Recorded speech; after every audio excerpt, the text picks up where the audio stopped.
محمدا عبده ورسوله. أما بعد، فقد قال الله تبارك وتعالى في كتابه العظيم والفرقان الحميد: أعوذ بالله من الشيطان الرجيم. بسم الله الرحمن الرحيم. يا أيها الذين آمنوا قوا أنفسكم وأهليكم نارا وقودها الناس والحجارة. صدق الله العظيم. وقال النبي صلى الله تعالى عليه وسلم: إن من إجلال الله تعالى إكرام ذي الشيبة المسلم وحامل القرآن غير الغالي فيه ولا الجافي عنه، وإكرام ذي السلطان المقسط، أو كما قال عليه الصلاة والسلام، وعلى آله وصحبه أجمعين. آج کے اس قرآنی، دینی، روحانی اور اصلاحی پروگرام کے صدر اعلی قدر اسٹیج پر تشریف فرما گرامی مرتبت حضرات علماء کرام، دانشوران ملت، معزز سامعین، بزرگوں، دوستوں، دینی بھائیوں، عزیز بچوں اور پردہ نشین مائیں اور بہنیں، آپ سبھی حضرات کافی دیر سے علماء کرام کے بیانات سے مستفید ہو رہے ہیں. ابھی ہمارے حضرت مفتی زاہد صاحب کا بڑا فکر انگیز خطاب ہوا، اور آج آپ حضرات کی تشریف آوری یہاں صرف قرآن مجید کی نسبت پر ہے، علم دین کی نسبت پر ہے. اس مدرسے سے، علماء سے، اہل اللہ سے، صلحاء سے جو آپ کا تعلق ہے، یہ تعلق آپ کو یہاں کھینچ لایا ہے. اور واقعہ یہ ہے کہ اس وقت ہم اور آپ ایمان کے ساتھ جو اس ملک میں زندہ ہیں، ہمارے سروں پر ٹوپیاں ہیں، ہمارے چہروں پر داڑھیاں ہیں، ہمارے شعائر کو زندہ ہیں. در حقیقت اس ملک میں ہمارے دین اور ایمان کی حفاظت میں ان مدارس کا بڑا اہم کردار ہے. اس لیے مدرسوں کی اہمیت کو سمجھنا چاہیے، اور اس سے ہر صاحب ایمان کو محبت اور تعلق ہونا ہی چاہیے. ورنہ اس ملک کی صورتحال اس وقت کچھ اور ہوتی. اسپین یورپ کا بڑا ملک ہے. جیسے ہم نے ہندوستان پر 800 سال حکومت کی ہے، ایسے ہی اسپین پر بھی مسلمانوں کی طویل مدت تک حکمرانی رہی ہے. 600 سال سے زیادہ مسلمان وہاں کے حکمران رہے ہیں. لیکن آج اگر آپ وہاں چلے جائیں، وہاں آپ کو مسلمان نام کی کوئی چیز نظر نہیں آئے گی. کوئی مدرسہ نہیں، کوئی مسجد نہیں، مسلمانوں کی پہچان رکھنے والی کوئی چیز نظر نہیں آئے گی. لیکن اس دیش پر بھی مسلمانوں نے 800 سال حکومت کی، اور ایک وقت وہ آیا جب اس ملک کا سطح اور اس کا اقتدار ہمارے ہاتھوں سے چھین لیا گیا. 1857 میں لال قلعہ پر یونین جیک لہرا دیا گیا، لیکن اس کے باوجود الحمدللہ ہماری حکومت جانے کے باوجود یہاں مسلمان زندہ ہیں، اسلام زندہ ہے، مدارس زندہ ہیں، مسجدیں زندہ ہیں. یہ در حقیقت ہمارے بزرگوں کی فکر کا نتیجہ ہے، مدارس کے قیام کا نتیجہ ہے، اس کی برکات ہے یہ. ورنہ انگریز جو اس دیش پر حکومت کرنے آئے تھے، وہ صرف اس لیے نہیں آئے تھے. ہمارے ذہنوں میں یہ ہے کہ انگریز اس لیے آئے تھے کہ ہندوستان سونے کی چڑیا ہے، وہ یہاں کی دولت کو لوٹ کر اور ساری چیزوں کو ہتھیا کر اپنے ملک میں لے جانا چاہ رہے تھے. صرف ان کا یہ مقصد نہیں تھا، بلکہ اس کے ساتھ ساتھ وہ ایک مشن لے کر آئے. وہ ایک مقصد اور ایک پلان کے تحت آئے تھے۔ چنانچہ جہاں جہاں انگریزوں کی حکومت قائم ہوتی وہاں وہ پادریوں کے پلٹن اور فوج کی فوج اتار دیا کرتے تھے۔ وہ مسلم نوجوانوں کے دین پر اور ایمان پر حملہ کیا کرتے تھے اور لوگوں کو ان کے مذہب سے برگشتہ کرنے کی کوششیں کرتے تھے۔ 1857 کے آس پاس ہی آگرہ میں صورتحال اتنی خراب ہو گئی تھی کہ آگرہ کے کئی مسلم محلے مرتد ہو گئے تھے ان پادریوں کی وجہ سے۔ اس صورتحال میں ہمارے علماء سر جوڑ کر بیٹھے کہ ہم میدان جنگ میں انگریزوں کو شکست نہیں دے سکتے، ان کے جیسے سورسز ہمارے پاس نہیں ہیں، ان کے جیسے ہتھیار نہیں ہیں، لیکن کم از کم ہم اپنی نسلوں کے دین اور ایمان کی حفاظت بھی تو فکر کریں۔ چنانچہ 1857 کے بعد ہی دارالعلوم دیوبند آئے اور دارالعلوم دیوبند کی برکات ہیں، مدارس قائم ہوئے، چپا چپا قریہ قریہ نگر نگر میں چھوٹے مدرسے، بڑے مدرسے، مکاتب، بڑے بڑے دارالعلوم، ہاسٹل والے مدرسے اور بغیر اقامت والے مدرسے، یہ مدرسے قائم ہوئے اور انہوں نے علم کے اور دین کے چراغ کو آندھیوں کے باوجود بھی جلائے رکھنے کی ہر ممکن کوشش کی۔ اس کے بعد اسی دارالعلوم دیوبند میں پڑھنے والے اس کے جو پہلے طالب علم شیخ الہند حضرت مولانا محمود حسن دیوبندی رحمۃ اللہ علیہ، انہی کے ایک شاگرد ہیں حضرت مولانا الیاس صاحب کانگڑی رحمۃ اللہ علیہ، یہ بھی دارالعلوم دیوبند میں پڑھتے تھے۔ انہوں نے دیکھا مدرسے میں تو صرف وہ آ رہے ہیں جن میں دین کی طلب ہے اور جن فیملیوں میں دین کی فکر ہے، وہ اپنے بچوں کو مدرسے میں بھیج رہے ہیں، لیکن ہزاروں اور کروڑوں مسلمان جو مدرسے کا رخ نہیں کر رہے ہیں ان تک دین کا پیغام کیسے پہنچایا جائے۔ چنانچہ اسی دارالعلوم دیوبند کے پروڈکٹ حضرت مولانا الیاس صاحب کانگڑی رحمۃ اللہ علیہ نے اپنے بزرگوں کے مشورے سے، حضرت شیخ الہند رحمۃ اللہ علیہ کی توجہ سے اور اپنے اکابر کے مشورے سے اس دعوت و تبلیغ کی تحریک کو شروع کیا اور آج الحمدللہ ہم اس کے اثرات اور برکات قدم قدم پر دیکھ رہے ہیں۔ خدا کی کروڑوں رحمتیں ہو ہمارے ان بزرگوں پر،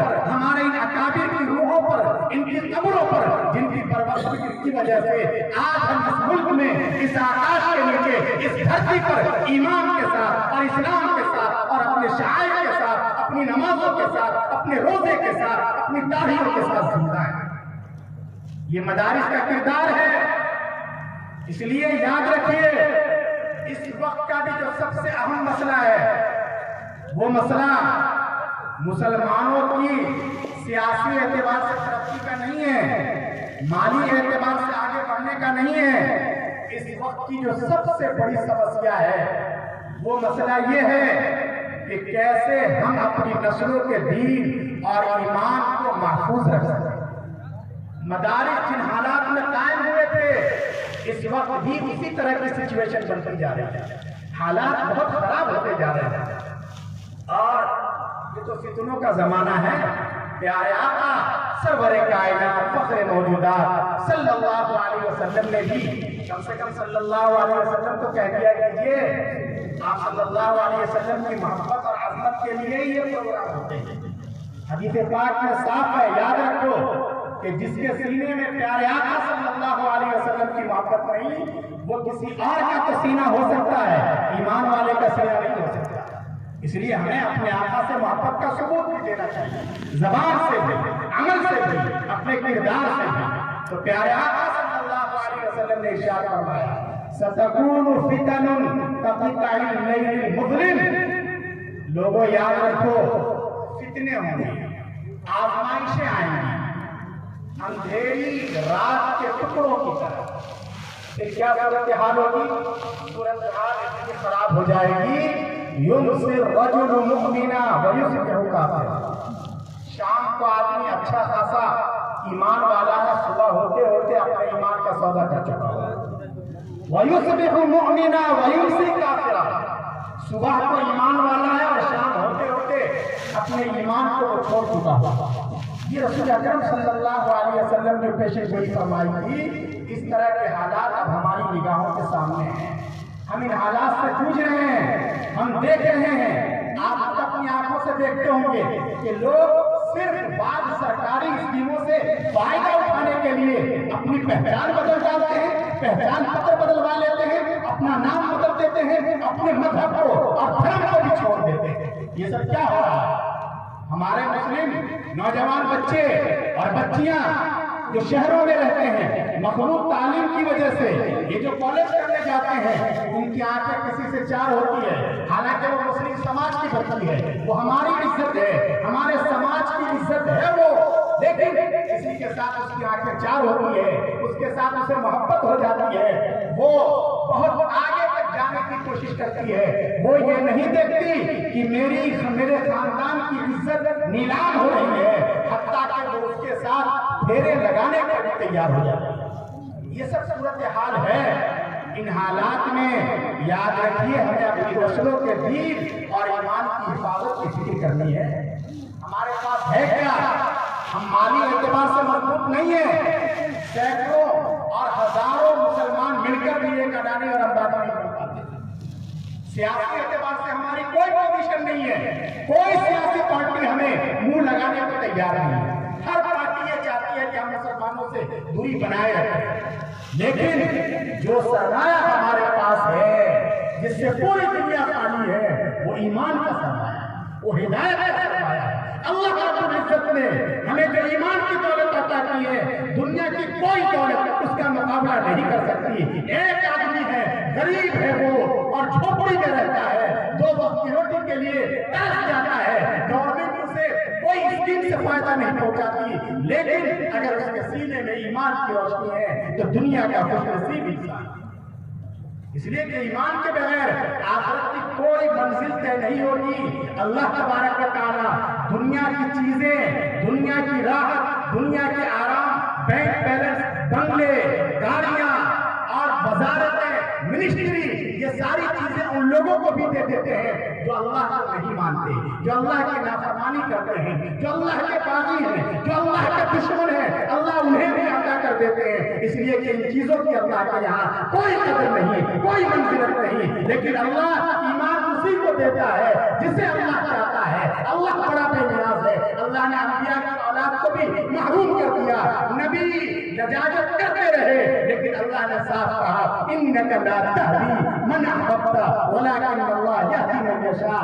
آپ جسے چاہیں اسے ہدایت مل جائے، یہ کوئی ضروری نہیں ہے۔ ہدایت کا پاور اور ہدایت کی اتھارٹی صرف اور صرف اللہ رب العزت کے پاس ہے۔ اللہ نے وہ قیمتی دولت ہمیں عطا کی ہے۔ مسلمانوں، ہماری اسی دولت پر حملہ ہوا ہے، ہر اعتبار سے اٹیک ہو رہے ہیں، ہمارے نوجوانوں کا دماغ خراب کیا جا رہا ہے۔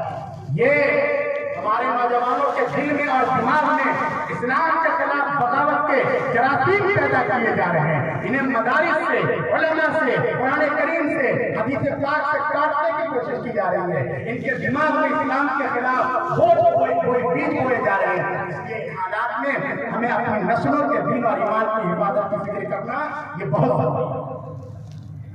اور یاد رکھیے، ہر گارجین کی ذمہ داری ہے وہ اپنے بچے کی اچھی تعلیم اور اچھی تربیت کی فکر کرے۔ ہم لوگ یہ سمجھتے ہیں ماں باپ کا اولاد پر حق ہے، اس بات کو تو سمجھتے ہیں اور اس پر تقریریں بھی خوب ہوتی ہیں ماشاءاللہ، اور ہے بھی، بات بھی صحیح ہے۔ ماں باپ کا اولاد پر تو حق ہے ہی۔ اللہ رب العزت نے قرآن مقدس میں اپنا حق ذکر کرنے کے بعد والدین کے حق کو ہی تو ذکر کیا ہے، اور رسول اللہ صلی اللہ علیہ وسلم نے تو اور زیادہ کلیئر اور واضح کر دیا ہے۔ ہم میں سے ہم لوگ جو دین کا کام کرتے ہیں کیوں کرتے ہیں بھائی؟ کیوں کر رہے ہیں دین کا کام؟ یہ حفاظ آئیں گے انشاءاللہ، آپ حضرات انہیں دیکھیں گے، آپ کو دین کی بات توجہ سے سننی چاہیے۔ دو میں سے کوئی ایک ہی کام ہوگا، یا تو ادھر دیکھ لیجیے یا ادھر سن لیجیے۔ ہم لوگ دین کا کام کیوں کرتے ہیں؟ تو خدا کو راضی کرنے کے لیے نا، یا کیوں آئے ہوئے ہیں؟ خدا کو راضی کرنے کے لیے نا۔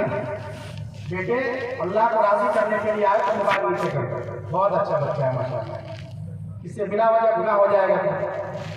ہم خدا کو راضی کرنے کے لیے کرتے ہیں۔ یہ کوئی سیاسی اسٹیج نہیں ہے، یہاں کسی نیتا جی کا بھاشن نہیں ہونے والا ہے۔ ہم صرف اور صرف علم کی محبت میں، قرآن کریم کی محبت میں، ان حفاظ کی محبت میں یہاں آئے تاکہ ہمارا خدا ہم سے راضی ہو جائے۔ ہم نے مدرسے کا تعاون کیا ہے اور دل کھول کر کیا ہے کہ مولانا اسحاق صاحب کی آنکھوں میں میں نے آنسو دیکھے ہیں کہ آس پاس کے لوگوں نے اتنی محبت سے مدرسے کو چمدا دیا ہے کہ ہم کسی طرح ان کا شکریہ نہیں ادا کر سکتے۔ آپ نے کیوں دیا ہے؟ بہت سے لوگوں نے یہ کہا مولانا میرا نام کسی کو معلوم نہیں ہونا چاہیے، کتنے لوگوں نے چھپا کے دیا ہے، کیوں دیا ہے؟ تاکہ خدا راضی ہو جائے، اس لیے دیا ہے۔ لیکن سوال یہ ہے کہ اس کا اسٹینڈرڈ کیا ہے، معیار کیا ہے؟ کیسے پتا چلے گا کہ ہمارا خدا ہم سے راضی ہے یا نہیں؟ پیارے آقا صلی اللہ علیہ وسلم کی علامت ایک علامت ہے، دیکھو اگر تمہیں یہ دیکھنا ہے کہ خدا سماج میں اس کی اچھا سادہ گم تو اگر یہ دیکھنا ہو کہ اس کا خدا اس سے راضی ہے یا نہیں؟ اچھا سادہ گمچھے کے ساتھ جو ملا ہے کالا صدری والا، کالا صدری،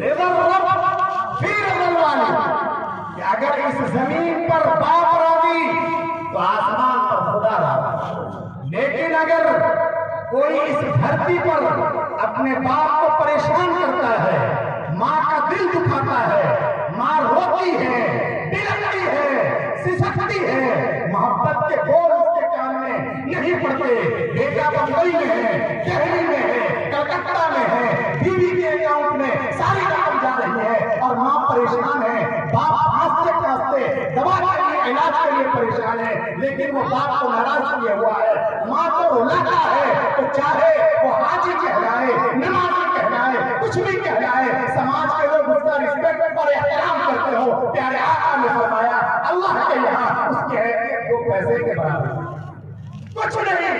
اگر باپ راضی تو خدا راضی، اگر باپ ناراض تو خدا ناراض۔ اس لیے نوجوانوں اپنی ماں باپ کا دل مت دکھاؤ، ان کی عزت کرو، ان کا احترام کرو۔ دیکھو اللہ دوسرے گناہوں کو معاف کر دیتے ہیں یا اس کی سزا کو کبھی ٹال دیتے ہیں کہ بعد میں آخرت میں دیکھا جائے، لیکن اگر کوئی ماں باپ کو ستاتا ہے اللہ کو اتنا غضب آتا ہے، اللہ کو اتنا غصہ آتا ہے کہ اللہ معاف نہیں کرتے، بلکہ اسی دنیا میں آنکھ بند ہونے سے پہلے دوسروں کے لیے اسے نمونے عبرت بنا دیتے ہیں۔ اس لیے ماں باپ کا دل نہیں دکھانا۔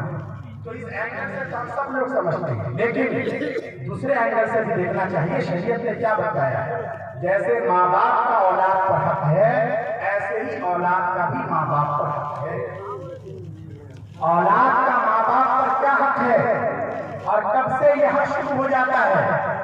ہم سمجھتے ہیں کہ جب بچہ پیدا ہو گیا، پڑھنے لکھنے کے قابل ہو گیا، تو بچے کا حق یہ ہے کہ اس کو اچھے اسکول میں یا اچھے مدرسے میں داخل کرائے۔ نہیں، بچے کا حق اپنے باپ پر اسی وقت سے لاگو ہو جاتا ہے جب وہ بچہ اس دنیا میں آیا بھی نہیں، پیدا بھی نہیں۔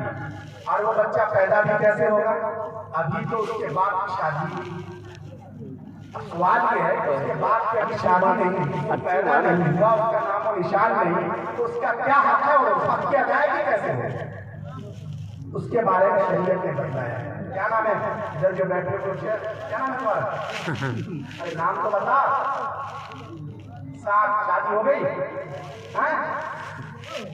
اور یہ شیخ کی محمود حسن ہو گئی شادی؟ ایسے ہی کلاس میں ہوتا ہے۔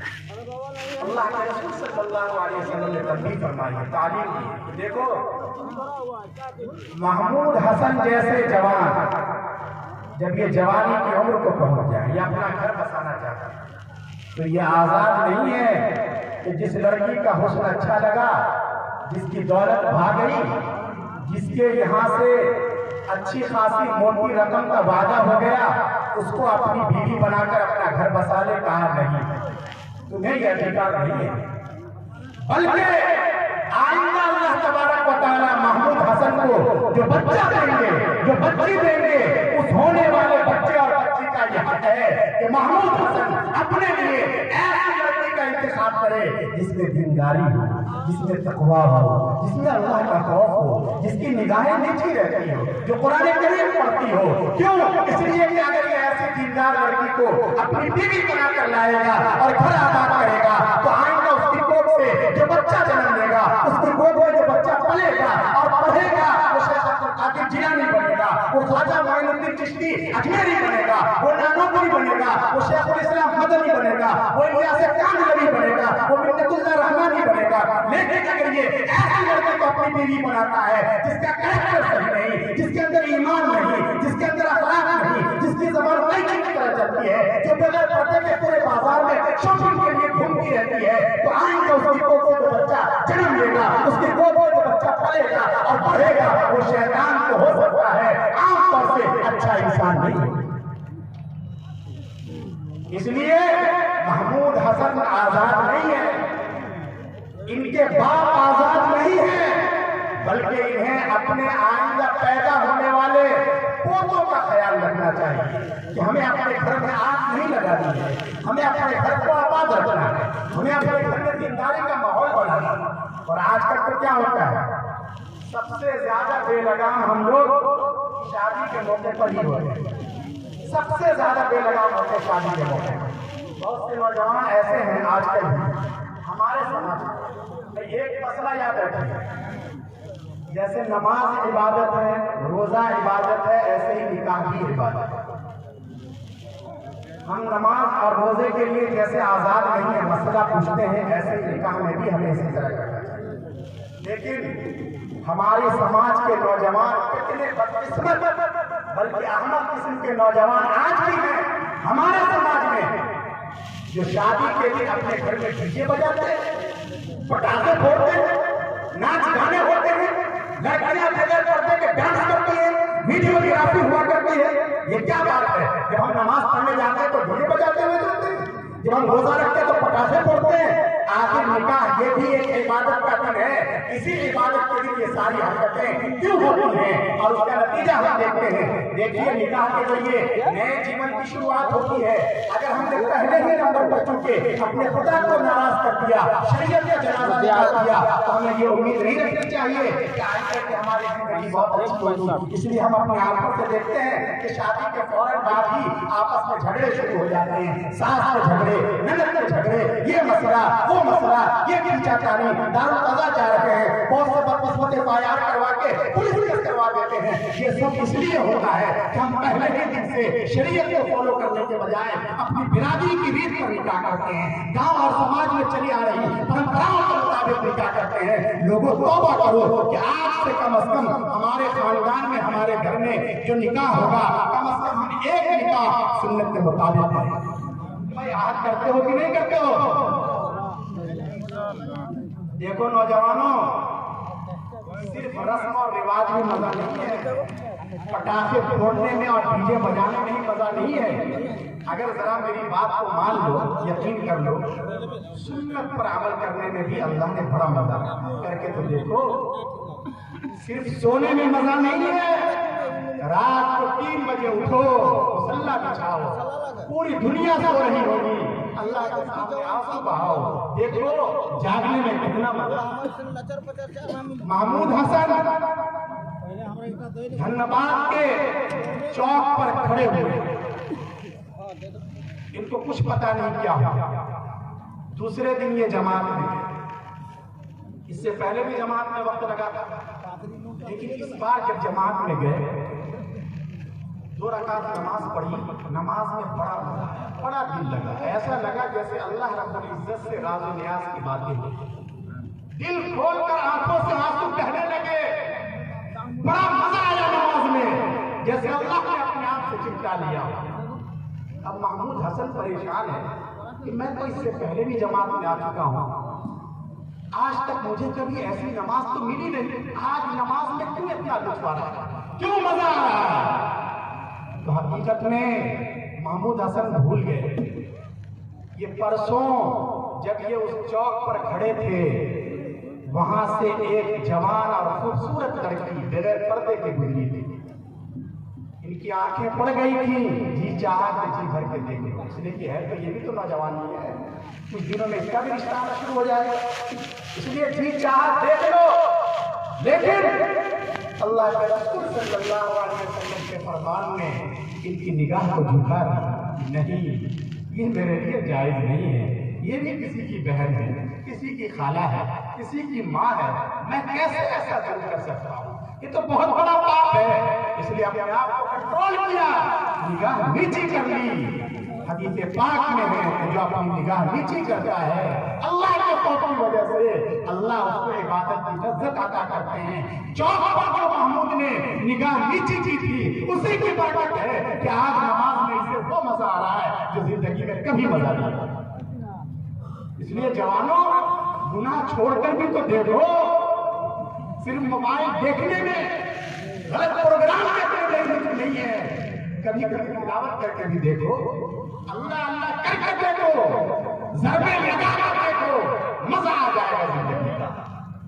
اس لیے ہر ایک کی ذمہ داری ہے کہ وہ اپنے بچے کی تعلیم اور تربیت کی فکر کرے۔ بچہ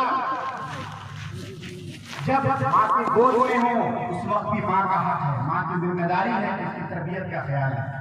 عام طور سے ہوتا یہ ہے کہ ہمارے یہاں جب نئی پیڑھی جن آتی ہے اور اللہ اپنے فضل سے اسے امید سے کر دیتے ہیں تو ان حالات میں بھی وہ کیا کریں گے؟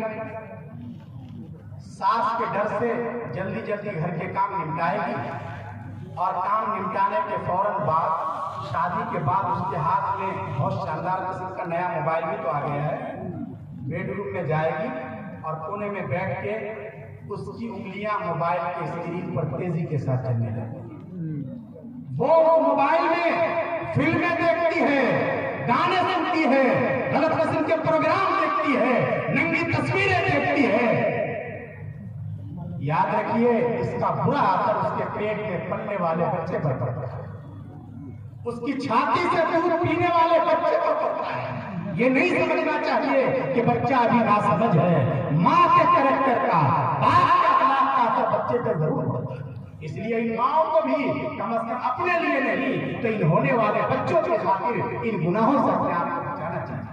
ہر ماں باپ کا حق ہے اپنے بچے کی صحیح تعلیم اور تربیت کی فکر کریں، اسے کلمہ سکھلائیں، اسے نماز سکھلائیں، اسے قرآن سکھلائیں، اسے اخلاق سکھلائیں۔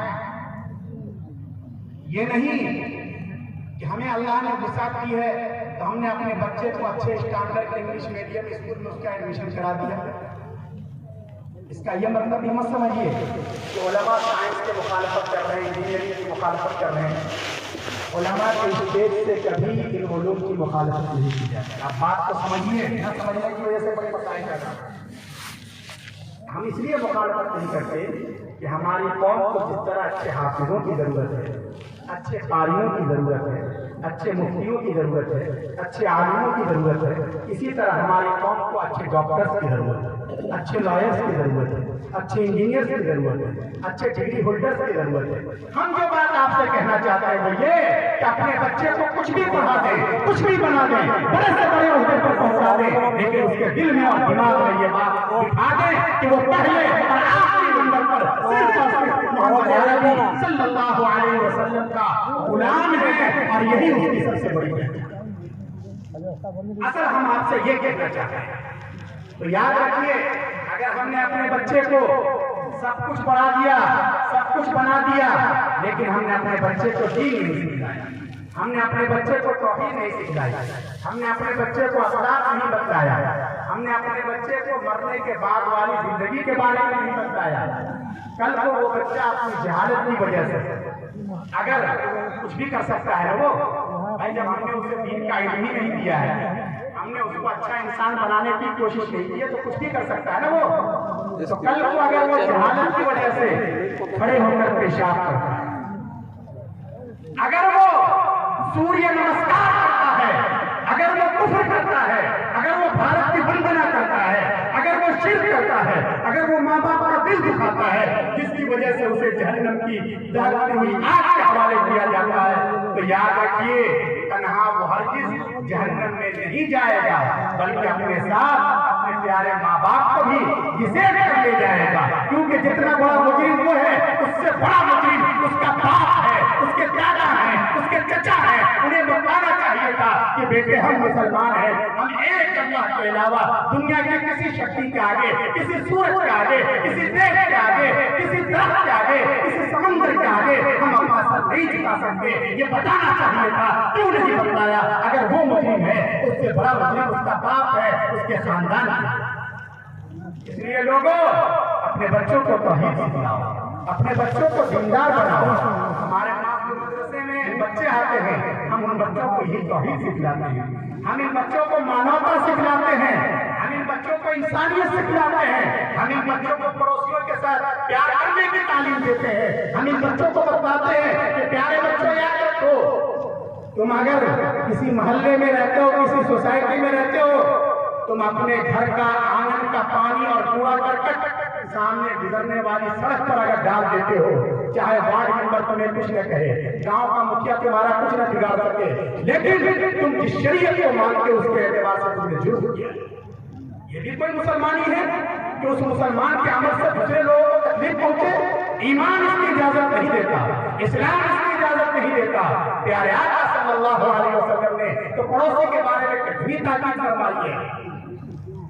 آپ نے یہ قول کا خلاصہ یہ ہے کہ دیکھو، اگر تم کسی محل میں رہتے ہو، رہو، تمہارے دسترخوان پر طرح طرح کی ڈشیں ہیں، انواع و اقسام کے کھانے کھاؤ، اللہ کا شکر ہے، لیکن یاد رکھو اگر تمہارے محل کے برابر میں کسی غریب فیملی کی جھونپڑی ہے اور اس جھونپڑی میں رہنے والی غریب فیملی کا غریب بچہ اگر رات کو بھوکے سوتا ہے، بلکتا ہے، سسکتا ہے، اور یہ کوئی ضروری نہیں کہ وہ تمہاری جان پہچان ہے، یہ بھی کوئی ضروری نہیں کہ وہ تمہارے رشتے دار ہو، یہ بھی کوئی ضروری نہیں کہ وہ تمہاری برادری کا ہو، یہ بھی کوئی ضروری نہیں کہ وہ تمہارے دھرم اور مذہب کا ہو سکتا ہے وہ کوئی جھا ہو، وہ کوئی پنڈت ہو، وہ کوئی شرما ہو، وہ کوئی ٹھاکر ہو، لیکن یاد رکھو اگر تم پیٹ بھر کے کھاتے ہو اور اس کا بچہ بھوک کی وجہ سے بلکتا ہوئے سوتا ہے تو تم سب کچھ ہو سکتے ہو لیکن تم ایمان والے نہیں ہو سکتے۔ لا یؤمن، یہ کیسا ایمان ہے کہ ہم اپنا پیٹ بھر کے سکون سے رہیں؟ نہیں، تم ایمان والے ہو، تم خیر امت، تم بہترین امت ہو، اس لیے نہیں کہ تم نمازیں بہت پڑھتے ہو، روزے بہت رکھتے ہو، یہ تو تمہارے لیے کمپلسری ہے، کرنا ہی ہے، تم بہترین امت اس لیے ہو اخرجت للناس کہ تمہارے سینے میں دوسروں کا بھی درد ہے۔ اگر سماج میں محلے میں آگ لگتی ہے تو تمہیں صرف اپنے گھر میں لگنے والی آگ کو بجھانے کی فکر نہیں ہوتی بلکہ پڑوس کی بھی آگ کو بجھانے کی فکر کرتے ہو، اس لیے تو بہترین ہے۔ یہ کردار ہمیں ادا کرنا ہے، تو ہم ان بچوں کو یہی تعلیم دیتے ہیں۔ آپ حضرات قابل مبارکباد ہیں جن کے بچوں کو اللہ تبارک و تعالیٰ نے یہ عظیم دولت عطا کی ہے۔ یاد رکھیے آپ حضرات کا علماء سے، دین سے تعلق ہے، اس لیے آپ ان الفاظ کو محبت کی نگاہ سے دیکھیں، ورنہ جو حضرات دین سے دور ہیں بہت سے علاقوں میں وہ اس طرح کا تصور کرتے ہیں کہ حافظ بنانا یہ تو بیکار کی چیز ہے، اس سے کیا فائدہ؟ تمہیں کچھ اور نہیں ملا تھا کہ بیٹے کو بس مدرسہ سرکار ڈی کے مدرسے میں تم نے داخل کر دیا اور حافظ اور مولوی بن کے کرے گئے؟ بہت سے لوگ اس طرح کی باتیں کرتے ہیں، لیکن آپ یقین مانیے کہ آپ نے اپنے بچے کو حافظ قرآن بنایا ہے، مدرسے کے حوالے کیا ہے، دین کی لائن پر لگایا ہے، تو آپ نے گھاٹے کا سودا نہیں کیا، آپ نے بیوقوفی کا کام نہیں کیا۔ دیکھیے اگر آپ اپنے اولاد کو سب کچھ بنا دیتے ہیں لیکن اگر اسے آخرت کے بارے میں کچھ پتہ ہی نہیں ہے، آپ کا جنازہ اٹھ رہا ہے اور آپ کے دانے میں تو یہی پتہ نہیں کہ نماز جنازہ میں کیا کرنا ہے، کیا فائدہ ایسی اولاد سے؟ زندگی بھر جس کے لیے آپ نے خون پسینہ ایک کیا، سارا بینک بیلنس آپ جس کے لیے چھوڑ کے جا رہے ہیں، اسے اتنا بھی شعور اور اتنی بھی تمیز نہیں ہے کہ ہم اپنے باپ کو اللہ کے سامنے کس طرح اور کیا کہہ کر پیش کریں؟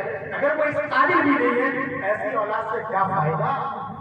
اس لیے جو لوگ اپنے بچوں کو حافظ بنا رہے ہیں وہ کوئی گھاٹے کا سودا نہیں کر رہے۔ دیکھیے ایک وقت آئے گا ہم منو مٹی کے نیچے دفن کر دیے جائیں گے، قبر میں اندھیرا ہوگا، تاریکی ہوگی، تنگی ہوگی، پسلیاں آپس میں مل جائیں، وہاں سانپ ہوں گے، بچھو ہوں گے، اژدہے ہوں گے، ہم چیخیں گے، چلائیں گے، لیکن ہماری دولت، ہماری رشتہ داریاں، ہمارے تعلقات، ہماری چوبراہٹ، ہماری وزارت ہمیں نہیں بچا سکتا۔ کوئی نہیں آئے گا بچانے کے لیے، چیختے رہیں گے، چلاتے رہیں گے، لیکن آپ یقین کیجئے، آپ اطمینان رکھیے کہ اگر ان لاڈلوں میں کوئی اگر آپ کا لاڈلا ہے، کوئی آپ کا پوتا ہے، کوئی آپ کا نواسا ہے،